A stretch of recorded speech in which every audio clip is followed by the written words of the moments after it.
Welcome to comrade Telugu news channel కి స్వాగతం. ముందుగా హెడ్లైన్స్. తుపాకులు బుల్లెట్లను స్వాధీనం చేసుకున్న బీఎస్ఎఫ్.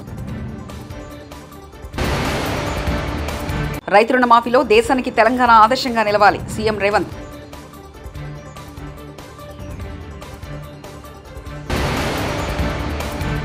వైకాపా కవ్వింపు చర్యలతో కూటమి కార్యకర్తల హద్దు మీరొద్దు మంత్రి అనిత.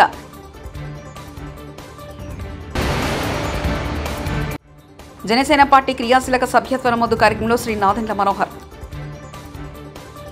పంజాబ్లోని భారత్ పాక్ అంతర్జాతీయ సరిహద్దు వద్ద 4 చైనా తుపాకీలు 5 రౌండ్ల పాకిస్తాన్ బుల్లెట్లు స్వాధీనం చేసుకున్నట్లు సరిహద్దు భద్రతా సిబ్బంది ఉన్నతాధికారులు గురువారం వెల్లడించారు. ఈరోజు ఉదయం 2 గంటలకు తరణ్ జిల్లాలో కల్సియాన్ గ్రామంలో సిబ్బంది తనిఖీలు నిర్వహిస్తుండగా ఇవి లభ్యమైనవని పేర్కొన్నారు. వీటిని ద్రోణుల ద్వారా జారవిడిచి ఉంటారని పేర్కొన్నారు. కాంగ్రెస్ ప్రభుత్వం రుణమాఫీ చేసినట్లుగానే చేస్తే తాను రాజీనామా చేస్తానన్న సంచలన ప్రకటనపై మాజీ మంత్రి సిద్దిపేట ఎమ్మెల్యే తన్నీరు హరీశ్రావు స్పందించారు. ఆగస్టు 15 లోపు రైతు రుణమాఫీ హామీని అమలు చేస్తే రాజీనామా చేస్తానని ఛాలెంజ్పై సోషల్ మీడియా వేదికగా కాంగ్రెస్ హడావిడి చేస్తుంది. దీనిపై హరీష్ ఓ ప్రకటన రూపంలో కౌంటర్ ఇచ్చారు. తెలంగాణలో రైతు రుణమాఫీ పథకం కార్యక్రమాన్ని ముఖ్యమంత్రి రేవంత్ రెడ్డి ప్రారంభించారు. తొలి విడతలో 1,00,000 వరకు ఉన్న రైతుల రుణాలు మాఫీ చేస్తున్నట్లు ప్రకటించారు. 11.50 లక్షల మంది రైతుల ఖాతాలో 6,98,000 కోట్లు జమ చేశామని వివరించారు. ఈ సందర్భంగా పలువురు రైతులకు సీఎం రేవంత్ రెడ్డి రుణమాఫీ చెక్కులు అందజేశారు. తెలంగాణ సచివాలయంలో ఈరోజు గురువారం వీడియో కాన్ఫరెన్స్ లో రైతులను ఉద్దేశించి మాట్లాడారు. రాజీవ్ గాంధీ ప్రాంగణంలో శ్రీమతి సోనియా గాంధీ గారు 6 గ్యారంటీలను ప్రకటించి తెలంగాణ ప్రజలకు మన నాయకురాలు శ్రీమతి సోనియా గాంధీ గారు మళ్ళీ తెలంగాణ ప్రజలకు రెండవసారి మాట ఇచ్చిండ్రు. వారు స్పష్టంగా చెప్పినారు. తెలంగాణ ఏ విధంగా అయితే మాట ఇచ్చి తెలంగాణ రాష్ట్రం ఇచ్చినమో అదే విధంగా సెప్టెంబర్ 17, 2023 నాడు రాజీవ్ గాంధీ ప్రాంగణం తుక్కుగూడ రంగారెడ్డి జిల్లా నడిగడ్డన నిలబడి 4 కోట్ల తెలంగాణ ప్రజలకు, లక్షలాది మంది తెలంగాణ రైతులకు నేను మాట ఇస్తున్నా, మీరు ప్రజా ప్రభుత్వాన్ని ఏర్పాటు చేయండి, తప్పకుండా మీకు 2 లక్షల రూపాయల రుణమాఫీ చేస్తా అని శ్రీమతి సోనియా గాంధీ గారు మాట ఇచ్చిండ్రు. అందుకే ఈనాడు మా ప్రభుత్వం మా మంత్రివర్గ సహచరుల సంపూర్ణ సహకారంతో రాహుల్ గాంధీ గారు మే 6, 2022 నాడు రైతు డిక్లరేషన్ లో చెప్పిన 2 లక్షల రూపాయల రుణమాఫీని సెప్టెంబర్ 17, 2023 శ్రీమతి సోనియా గాంధీ గారు ఇచ్చిన 6 గ్యారంటీలలో అత్యంత కీలకమైన 2 లక్షల రూపాయల రుణమాఫీని ఈనాడు ఏఐసిసి అధ్యక్షుడు శ్రీ మల్లికార్జున్ ఖర్గే గారి నాయకత్వంలో ఈ ప్రభుత్వం సచివాలయంలో కూర్చొని ధైర్యంగా, దర్పంగా తెలంగాణ రైతాంగానికి ఈరోజు బ్యాంకర్లు, అధికారుల సమక్షంలో 6,098 కోట్ల రూపాయలను మొదటి విడతగా 1,00,000 రూపాయల వరకు అప్పున్న రైతులకు మొత్తానికి ఈ రోజు మీ ఖాతాలో జమ చేసి రైతు రుణ విముక్తి కలిగించి మీరు ఎలాంటి అప్పులు బ్యాంకులో ఉండకుండా మీ పాస్ పుస్తకాలు మీకు వచ్చే విధంగా ఈ రోజు కార్యక్రమాన్ని చేపట్టడం జరిగింది. సంపూర్ణంగా ఇది జగన్ పాలనలో శాంతి భద్రతలు ఎలా ఉన్నాయో అందరికీ తెలుసని హోంమంత్రి అనిత ఎద్దేవా చేశారు. కొన్ని అరాచక శక్తులు తమ ప్రభుత్వ హయాంలో అశాంతి సృష్టించేందుకు ప్రయత్నాలు చేస్తున్నాయని మండిపడ్డారు.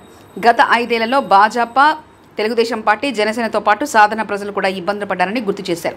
వైకాపా కవ్వింపు చర్యలతో కూటమి కార్యకర్తల హద్దు మీరొద్దని సూచించారు. ఇరు పార్టీల శ్రేణులు సంయమనం పాటించాలని కోరారు. ఏదైనా సమస్య ఉంటే చట్టపరంగా చర్యలు తీసుకుందామని విజ్ఞప్తి చేశారు. దానికి మళ్ళా కులాన్ని ఆపాదించాలి, దానికి పార్టీని ఆపాదించాలి అన్న ఉద్దేశంతో కొన్ని అల్లర్లకి దారితీసే పరిస్థితి కనిపిస్తూ ఉంది. ఏ రకంగానైనా గవర్నమెంట్ మీద బురద జల్లాలి అన్న కాన్సెప్ట్లో చాలామంది కొన్ని ప్రయత్నాలు అయితే జరుగుతూనే ఉన్నాయి. గౌరవ చంద్రబాబు నాయుడు గారు ముఖ్యమంత్రి వర్యులు చెప్పింది ఏంటంటే క్రిమినల్కి క్యాస్ట్ ఉండకూడదు, క్రిమినల్కి పార్టీ ఉండకూడదు. క్రిమినల్ ఈజ్ క్రిమినల్ అంతే. అది ఎలాంటి ఏ పార్టీ వాడైనా అనవసరం, ఏ క్యాస్ట్ అయినా అనవసరం, ఎవరైనా అనవసరం. క్రిమినల్ అన్నవాడు ఎట్టి పరిస్థితుల్లోని కూడా తప్పించుకోవడానికి లేదు, ఎట్టి పరిస్థితులు శిక్ష పడాలి. ఇదే కాన్సెప్ట్.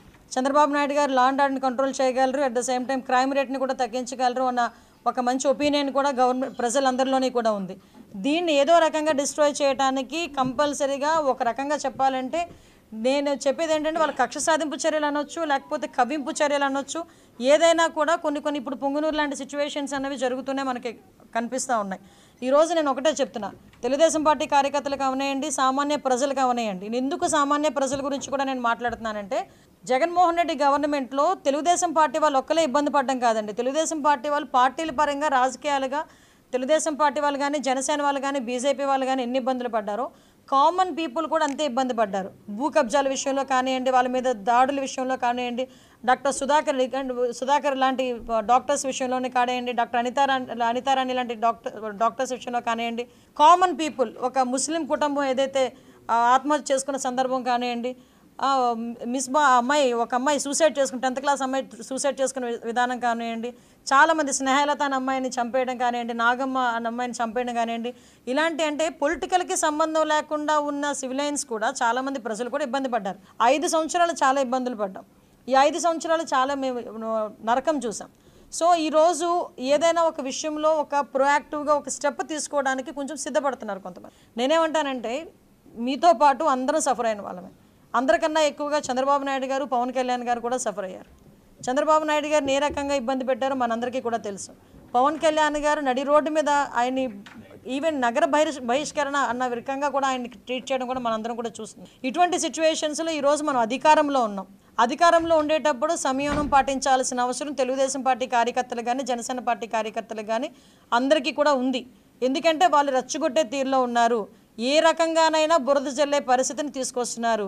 వాళ్ళు ఎంత తెలివైన వాళ్ళంటే, కోడికత్తి శ్రీను డ్రామా ఆడి ఒక్కసారి సీఎం కుర్చీలో కూర్చున్నారు, మళ్ళీ గులకరాయి డ్రామా ఆడి మళ్ళీ సీఎం కుర్చీలో కూర్చోవడానికి కూడా సిద్ధపడ్డ వ్యక్తులు వాళ్ళు. సొంత బాబాయిని చంపి తిరిగి ఆ రక్తాన్ని చంద్రబాబు నాయుడు గారికి రాయాలని చూసిన వ్యక్తులు వాళ్ళు. అలాంటి వాళ్ళు ఈరోజు 164 ఇంచుమించుగా మనకు మ్యాండేట్ ఇస్తే దాన్ని కూడా ఏదో రకంగా డిస్ట్రాయ్ చేయడానికి, గవర్నమెంట్ మీద బురద చల్లడానికి వాళ్ళు చేసే ప్రయత్నాలు చేస్తున్నారు. మీకు బాధ ఉండడంలో తప్పు లేదు. బాధ ఉంది కాబట్టి మేము ఏదో ఒక స్టెప్ వేస్తున్నాం అన్నది కూడా తప్పు. ఈరోజు చట్టాన్ని ఎవరు కూడా చేతుల్లోకి తీసుకోవాల్సిన అవసరం లేదు. చట్టం తన పని తను చేసుకుపోతుంది.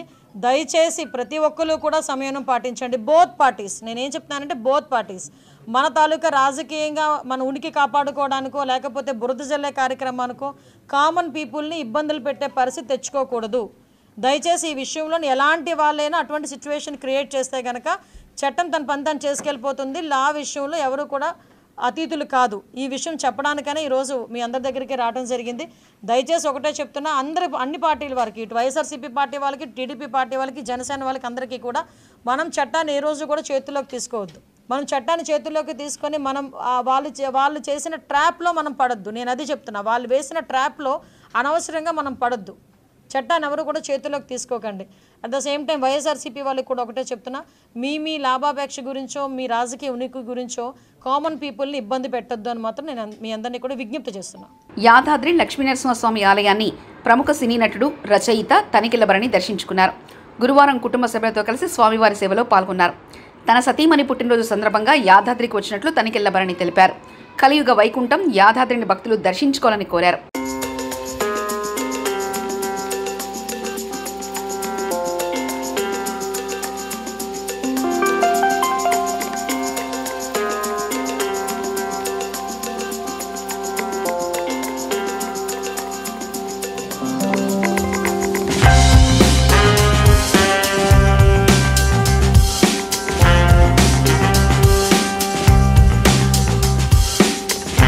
మా శ్రీమతి జన్మదిన సందర్భంగా మా కుటుంబ సభ్యులందరితో కలిసి ఈ యాదాద్రి రావడం జరిగింది. గతంలో వచ్చినప్పుడు కూడా దాదాపు నేను మా చిన్నప్పటి నుంచి 10-15 సార్లు వచ్చి ఉంటాను. కానీ ఈ 2 ఏళ్లలో 2 సార్లు జరిగిన మార్పులు, దీని మీద ప్రభుత్వం బోల్డంత డబ్బు వెచ్చించి పరమ వైభవంగా, అంటే తెలంగాణలో తిరుపతి స్థాయిలో ఈ నిర్మాణం జరిగింది. భక్తులకి చాలా పరమానందంగా ఉన్నారు. ముఖ్యంగా నేను కూడా ఆ శిల్పాలు అయితేనేమి, పూజా విధానం అన్నీ కలియుగ వైకుంఠంలో ఉంది. భక్తులు అధిక సంఖ్యలో యాదగిరిగుట్టకు వచ్చి దర్శనం చేసుకుని చరితార్థులు కావాల్సిందిగా ప్రార్థిస్తూ ఓం నరసింహాయ. పార్టీ సభ్యత్వ నమోదు అంటే ఎమోషన్తో కూడుకుందని మంత్రి నాదెండ్ల మనోహర్ అన్నారు. విజయవాడలో జనసేన సభ్యత్వ నమోదు కార్యక్రమానికి ఆయన శ్రీకారం చుట్టారు. అనంతరం నాదెండ్ల మాట్లాడుతూ ప్రస్తుతం 6 లక్షల సభ్యత్వాలున్నాయని, ఈసారి 10 లక్షలు దాటాలని పిలుపునిచ్చారు. ఈ నెల 28వ తేదీ వరకు ఈ కార్యక్రమాన్ని నిర్వహిస్తామన్నారు. తమ సభ్యత్వంతో పాటు 5 లక్షల బీమా ఇస్తున్నామని వెల్లడించారు. భాగస్వాములు అవ్వాలని తపనతోటి రాష్ట్ర వ్యాప్తంగా ఎంతోమంది జన సైనికులు వీర మహిళలు నిల్చున్నారు. మొదటి సంవత్సరంలో ఆ రోజు కరోనా తీవ్రంగా ఉన్నప్పుడు 1,00,000 సభ్యత్వం చేయగలిగాం 2021లో. 2022 వచ్చే వరకు సుమారు 3,50,000 సభ్యత్వం చేయగలిగాం. గత సంవత్సరం 2023లో అది 6,47,000కి మనం రాష్ట్ర వ్యాప్తంగా తీసుకెళ్ళగలిగాం. భారతదేశంలో ఈ రోజుకి కూడా ఏ రాజకీయ పార్టీ తన సభ్యులను ఒక కుటుంబ సభ్యులుగా భావించుకుని వాళ్ళకి రక్షణే కాకుండా ధైర్యం నింపే విధంగా వాళ్ళకి ఒక మనస్ఫూర్తిగా వాళ్ళకి ఒక అవకాశం, ఒక వేదిక, అద్భుతమైన భవిష్యత్తు ఉందనే ఒక నమ్మకంతో వచ్చిన వాళ్ళందరినీ కూడా గౌరవించుకోవాలనే ఆలోచనతో మన పార్టీ అధ్యక్షులు పవన్ కళ్యాణ్ గారు ఈ క్రియాశీలక సభ్యత్వం ఆ రోజు ప్రారంభించాం. చాలా సందర్భాల్లో మనం చూసాం, ఎంతోమంది మన యువత పవన్ కళ్యాణ్ గారు వచ్చినప్పుడు ర్యాలీల్లో చిన్న చిన్న గాయాలు, ఆ బైక్ ర్యాలీస్లో, అదేవిధంగా ఎక్కువ శాతం మన పార్టీలో యువత కష్టపడి పనిచేస్తున్న వాళ్ళంతా కూడా ప్రతిరోజు చిన్న చిన్న పనులు చేసుకొని కుటుంబాలని నడుపుకొని వాళ్ళ చేతులపైన ఎంతో నిలకడగా భవిష్యత్తు పైన ఎంతో ఆశ పెట్టుకొని నిజాయితీగా పనిచేయాలనే ఆలోచనతో నిలబడిన వ్యక్తులందరికీ కూడా వారి కుటుంబంలో ఒక ప్రమాదం జరిగితే మనం ఆదుకోవాలనే ఆలోచనతో ఈ కార్యక్రమం తీసుకొచ్చాం. 500 రూపాయలు కట్టి సభ్యత్వం తీసుకుంటున్నారంటే మీరు నిజంగా ఆశ్చర్యపోతారు. ఎటువంటి వ్యక్తులకి ఈ 3 సంవత్సరాల్లో దాదాపు మనం 20 కోట్ల రూపాయలు మనం ఇచ్చాం. 20 కోట్ల రూపాయల్లో ఎంతో బాధాకరమైన విషయం ఏంటంటే మనం ఒక రాష్ట్ర టీడీపీ నాయకులు అత్యాంధ్రప్రదేశ్గా మార్చేశారంటూ కాకాని గోవర్ధన్ రెడ్డి మాజీ మంత్రి వ్యాఖ్యానించారు. విడుదల చేస్తున్నాడు. రాష్ట్రంలో శాంతి భద్రతలు గతంలో వైఎస్ఆర్ కాంగ్రెస్ పార్టీలో ఏ విధంగా ఉన్నాయని ఆయన 40 రోజుల పరిపాలన చూస్తే ఇప్పటికి 31 మందిని హత్య చేశారు. 35 మంది తట్టుకోలేక ఈ ప్రభుత్వం చేస్తున్నటువంటి, ప్రభుత్వంలో ఉన్నటువంటి ప్రబుద్ధులు చేస్తున్నటువంటి ఇబ్బందులకి తట్టుకోలేక 35 మంది ఆత్మహత్య చేసుకున్నారు. దాదాపుగా 1000కి పైన దాడులు జరిగాయి. 300 హత్యాయత్నాలు జరిగాయి. 600 మంది వ్యక్తులకు సంబంధించినటువంటి ప్రైవేట్ ఆస్తులు ధ్వంసం చేశారు. 500 ప్రభుత్వ ఆస్తులు ధ్వంసమయ్యాయి. ప్రభుత్వ ఆస్తులున్నా సరే వాటిని ధ్వంసం చేశారు. దాదాపుగా 3,000 కుటుంబాలు, అంటే దాదాపుగా 10 నుంచి 12,000 మంది గ్రామాలు విడిచి వలస వెళ్ళిపోయారు. ఈ గ్రామంలో మమ్మల్ని ఉండనివ్వరు, బ్రతకనివ్వరు, కాబట్టి మేము బ్రతకాలి అంటే ఈ గ్రామంలో ఉండలేమని చెప్పి ఉన్నటువంటి ఆస్తులు, ఉన్న ఇళ్ళు అన్నీ వదిలేసి కట్టుబట్టలతో గ్రామాలు విడిచి వెళ్ళిపోయారు. మహిళల మీద, సరే చిన్నపిల్లలు, మైనర్ బాలికల మీద అత్యాచారాలు అయితే ఈరోజు మనం ఏ స్థాయిలో ఉందనేటువంటిది ఈరోజు మనకు సంబంధించినటువంటి ముచ్చుముర్రి ఘటన ఒకటి. దాదాపుగా 12 రోజులు పూర్తవుతున్నా వలిగండలోని తెలుగు విడత పంట రుణమాఫీ అమలు చేయడంతో ముఖ్యమంత్రి రేవంత్ రెడ్డి చిత్రపటానికి పాలాభిషేకం చేస్తున్నారు ఎమ్మెల్యే కుంభం అనిల్ కుమార్ రెడ్డి.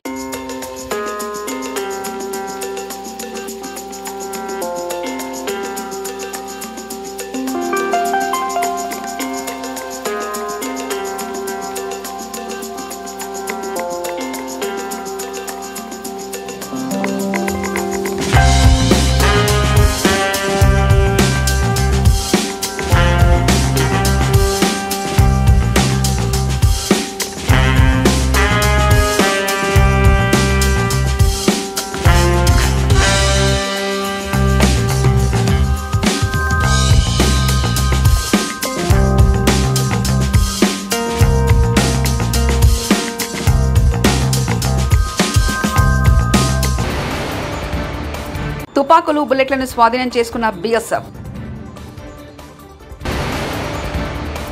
రైతు రుణమాఫీలో దేశానికి తెలంగాణ ఆదర్శంగా నిలవాలి సీఎం రేవంత్.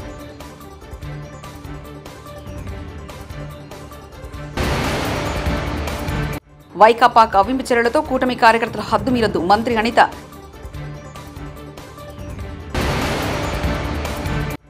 జనసేన పార్టీ క్రియాశీలక సభ్యత్వ నమోదు కార్యక్రమంలో శ్రీ నాదెండ్ల మనోహర్. ఇవి బులెటిన్ విశేషాలు. చూస్తూనే ఉండండి కామ్రేడ్ తెలుగు న్యూస్ ఛానల్ ప్రతినిధి ఒంటేరు రమేష్ చంద్ర పరకాల.